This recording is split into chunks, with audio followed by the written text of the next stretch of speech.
Hi everyone. I thought you might be interested in seeing my new favorite book, Voyage to the Star Kingdom.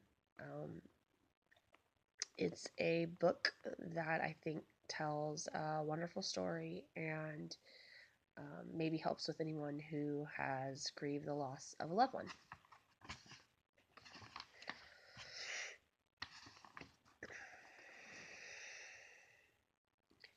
Once upon a time, in a small house in Village upon Stone, there lived a very special family, a father, a mother, and three enchanting daughters. "Look at her eyes," people said of the oldest daughter. "They gleam like the light of the moon." "Listen to her laugh," people said of the middle daughter. "It bubbles like water from a spring." "Watch her go," people said of the youngest daughter.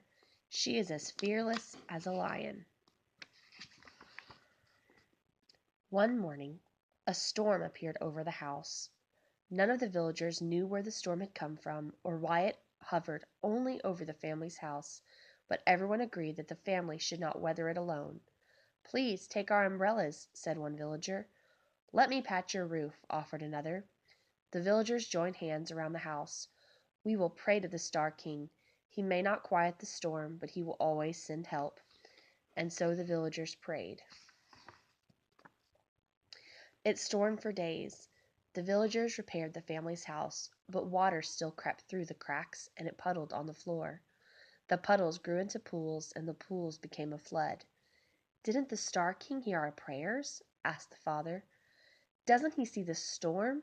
asked the mother.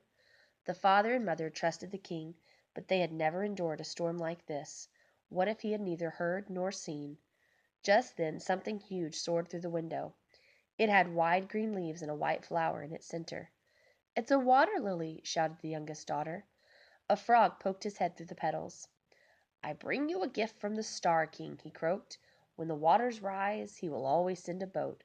And the family climbed into the water lily.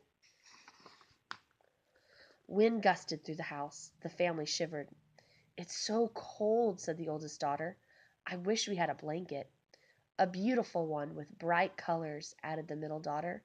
"And big enough for all of us," cried the youngest daughter. Suddenly, two gigantic creatures flew through the window and unfurled in front of the fireplace. They were bright green, with yellow dots on their back. Fuzzy yellow antennae sprouted from their heads. "They're Luna moths," shouted the middle daughter. The first moth said, "We bring you a gift from the Star King." "When you are cold," said the second moth, "he will always send warmth." The moths fluttered onto the water lily and wrapped their wings around the family. The waters rose and the wind whooshed. One by one, all the candles went out. "It's too dark," said the youngest daughter. "How can the king light our candles again?" At once 100 twinkling lights streamed into the house. They wove around the moth's wings and slipped between the water lily's petals. "They're fireflies," shouted the oldest daughter. One firefly landed on the father's shoulder. "We bring you a gift from the Star King," he said. "When darkness surrounds you, he will always send light." "But we can only see each other, the water lily, and the moths, nothing beyond the inside of our house," said the mother. The firefly flew to the mother's shoulder. "The light only reveals what you need to see." As the storm pounded down on their house, the family nestled deeper into the petals of the water lily. The moths kept their wings wrapped around them, and the fireflies held back the darkness. That night, as the family slept, an orange fish with blue-tipped fins sailed through the window. She swam up to the lily. "Beloved family," the fish called, waking them, "I bring you a message from the Star King." "It's an angel fish," said the mother, "one of the king's assistants." "The Star King has prepared a banquet for you at the Radiant Palace," said the angel fish. "I will be your guide on the great adventure to the Star Kingdom." "A banquet," said the youngest daughter. "I must wear my ruffled dress." "A great adventure," said the middle daughter. "We must bring a map." "The Star King," said the oldest daughter. "We must take him a gift." The angelfish smiled. "There is no need for dresses. The king will give you beautiful satin gowns. There's no need for a map, for the king will draw you to himself. And there is no need for gifts, because your presence will be his greatest treasure. But most people who attend the king's banquet are very old, said the father. Surely our daughters are too young. The angelfish pulled off one of the lily's leaves and placed it in the water. Many people who embark on the great adventure have lived a long time in the village, but there are others who have lived only a little while. These are the ones the Star King holds dearest. She fashioned the leaf into a boat. It floated well, but it couldn't fit the whole family. For now, she said, only the two youngest daughters will depart. The rest of you will follow at a later time. We can't all go together? Asked the oldest daughter. The Star King does not always do things as we expect, the angelfish replied kindly. You will be reunited, but you must travel separately. Allow me to be their sail, said one of the moths, stretching out its great wings. One of the fireflies whirred excitedly. Place half of us in a jar. We will be their lantern. Thank you, said the angelfish. She plucked a jar out of the water and collected half of the fireflies inside it. You will be together again sooner than you think, said the angelfish. The Star King is not bound by time. The angelfish leapt out of the water, turned towards the window, and flew into the night sky. The water lily boat followed her as a carriage follows a horse. As the boat soared higher, the girls watched their house grow smaller, and they could see dozens more of the king's gifts approaching their family. Look at that dragonfly, said the middle daughter. It's carrying a bucket in its mouth. To help your family empty the water from their house, said the angelfish. The youngest daughter gasped, and look at that owl, it's carrying a sachet full of candles. To replace the ones that were lost in the flood, said the angelfish. Don't you see? The king will always hold up your family in the midst of the storm. Soon they reached the celestial sea. Stars glittered all around them.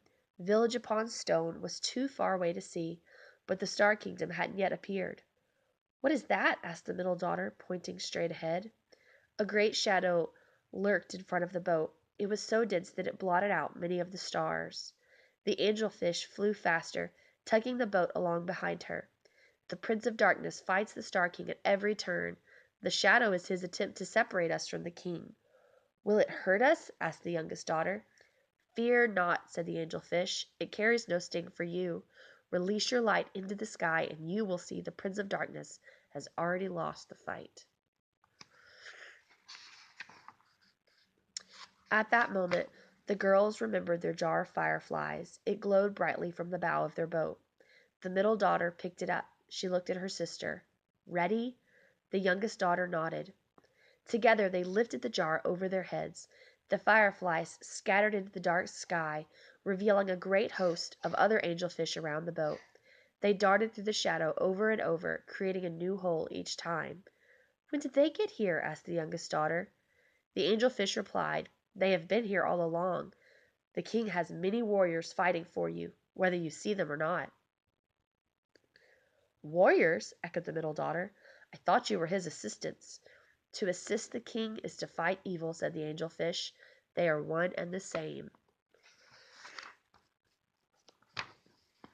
The boat drew closer to the shadow. The other angelfish continued to zip through it, back and forth, in and out. Will we fly through it too? Asked the youngest daughter. Yes, said the angelfish. The shadow can seem frightening, but you must remember that you are children of the Star King. You are strong enough to face the shadow because he has given you his strength. Suddenly the girls felt stronger than ever before. We must call out the king's name as we pass through, said the angelfish. It will weaken the shadow even more. As the boat pierced the shadow, the angelfish flipped her tail wildly. I come in the name of the Star King. The Prince of Darkness has no power over me. I come in the name of the Star King, shouted each girl. The Prince of Darkness has no power over me. The shadow groaned and creaked as the boat slipped through. The girls looked back to see the hole they had created. It was 5 times bigger than their boat. Excellent work, the angelfish called to them. We have fought well for the king and weakened the prince's shadow. Now look before you. We are approaching the Star Kingdom. Mountains jutted out from the celestial sea, their tops gleaming with snow. Houses dotted the sides of the mountains, set in amongst golden trees, and at the bottom of the mountains, in a green valley, sat the radiant palace. As the girls approached the shore in their water lily boat, a man came out of the radiant palace and walked down the pathway to the sea. Something about him seemed familiar. "Look at his robe," said the middle daughter. "It's the same white and green as the water lily that held us back home." "And his smile," said the youngest daughter. "It fills me with warmth like the Luna moth's wings." But it wasn't until the angelfish docked their boats that the girls noticed his eyes. They burned so fiercely with love that all thoughts of darkness were driven away. "Just like the fireflies," the girls said together. "Are you the Star King?" said the youngest daughter, although she felt sure that he was. The king smiled. "I have many names: Elohim, Jehovah, the Alpha and Omega, the Prince of Peace, the Good Shepherd, and yes, the Star King. Oh, my beloved children, I'm so glad you're here." He opened his arms and they ran to him. "The banquet table is set for 5 guests," he said, holding them close. "Now that you're all here, the feast shall begin." "5," said the middle daughter, "but there are only 2 of us." "Are there?" the king asked. "My daughters, look behind you." 3 creatures were flying towards the Star Kingdom. The first was an eagle, and on its back sat the girl's smiling father. The second was a butterfly, which brought the girl's laughing mother. The third was a ladybug, ridden by the oldest daughter, who waved madly at her sisters. The girls clutched each other's hands. Could their family be here already? "Do you remember my words to you as we set off on the great adventure?" asked the angelfish. The girls remembered. "You will be together again sooner than you think. The Star King is not bound by time." "Many years have passed for your family," said the king, "but for you it has been only a moment. Go, kiss your father and mother, and give your sister the hug she's been dreaming of." The girls ran back to the shore as the eagle, butterfly, and ladybug landed. It was hard to say which of them hugged the other first, or who kissed whose cheek the most, but after a moment the Star King spoke again. "I have prepared a house especially for you," he said, nodding towards the mountain. "I think you will recognize it." A small, oddly familiar house sat on one of the mountains. It faced the celestial sea and overlooked the radiant palace. "It's our house from Village upon a Stone," said the father.